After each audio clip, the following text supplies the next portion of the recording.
My name is Mrs. Fannie Lou Hamer. I live at 626 East Lafayette Street, Ruleville, Mississippi, Sunflower County. It's the home of Senators James O. Eastland and Senator Stennis. Now, it was the 31st of August, 1962, when 18 of us traveled the 26 miles to the county courthouse in Indianola to try to register to become first-class citizens.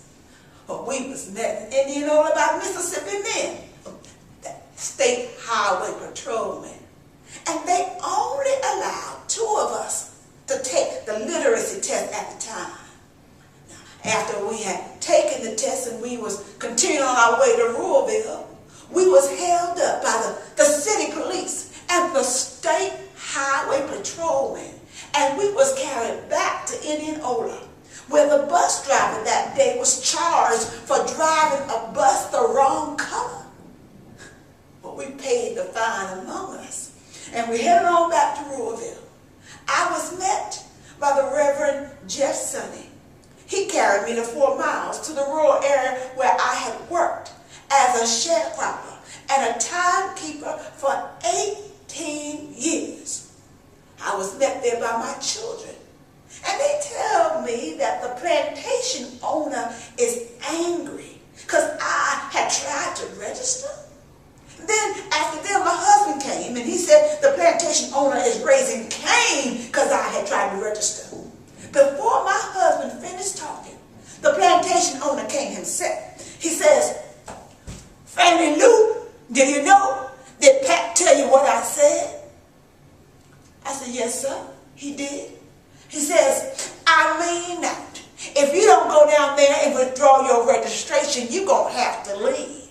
Then if you do go down, you may still have to leave because you know what? We ain't ready for that here in Mississippi." Well, I addressed him, and I told him I didn't try to register for you. I tried to register for myself. Well, I had to leave that same night. And then on the 10th of September, 1962, 16 bullets were shot into the home of Mr. and Mrs. Robert Tucker for me. That same night, 2 little girls were shot at, and Mr. Joe McDonald's home, it was shot in. But on June the 9th, 1963, I had attended a voter registration workshop, and I was on my way back home to Mississippi. Now, 10 of us was traveling by the Continental Trailways bus. Now, when we got to Winona, Mississippi, which is in Montgomery County, 4 other people got off the bus to use the washroom.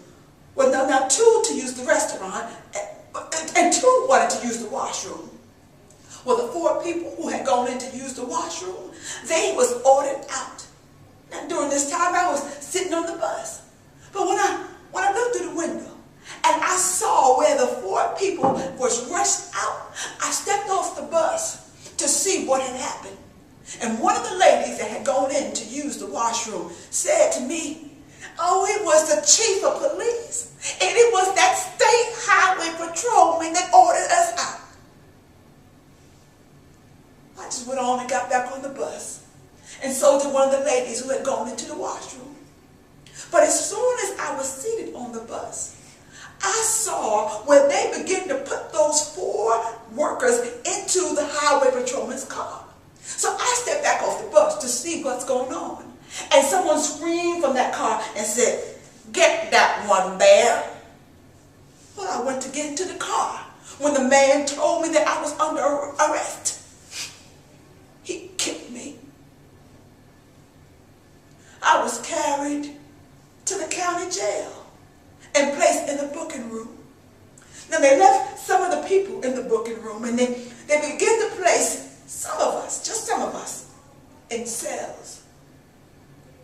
I was placed in a cell with a young woman by the name of Miss Uvesta Simpson. After I was placed in that cell, I began to hear licks and screams. I could hear licks and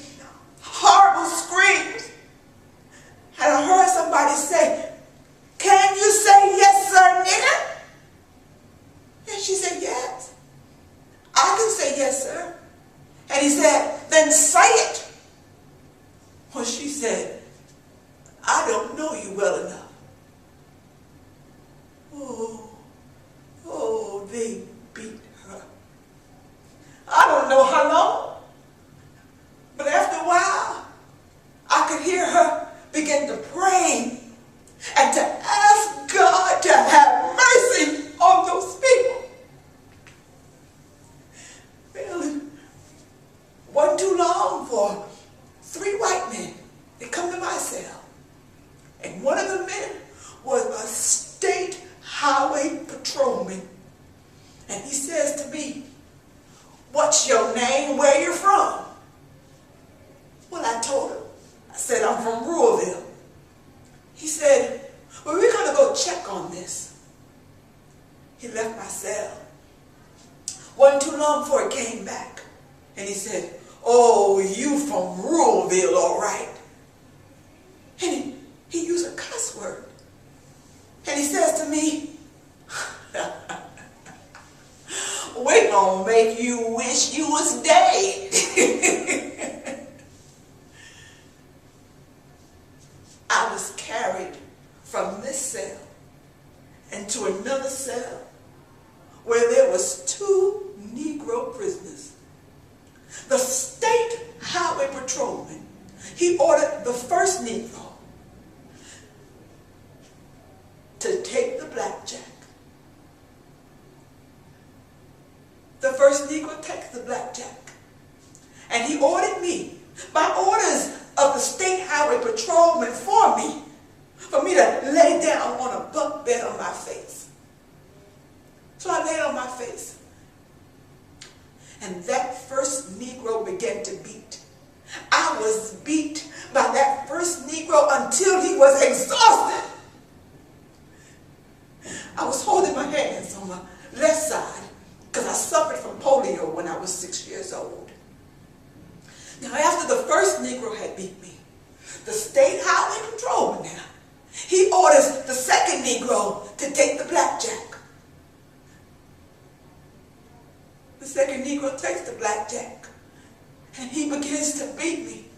And I begin to work my feet. And the state highway patrolman, he ordered the first Negro to sit on my feet to keep me from working my feet. And I began to scream and holler. And then the white man came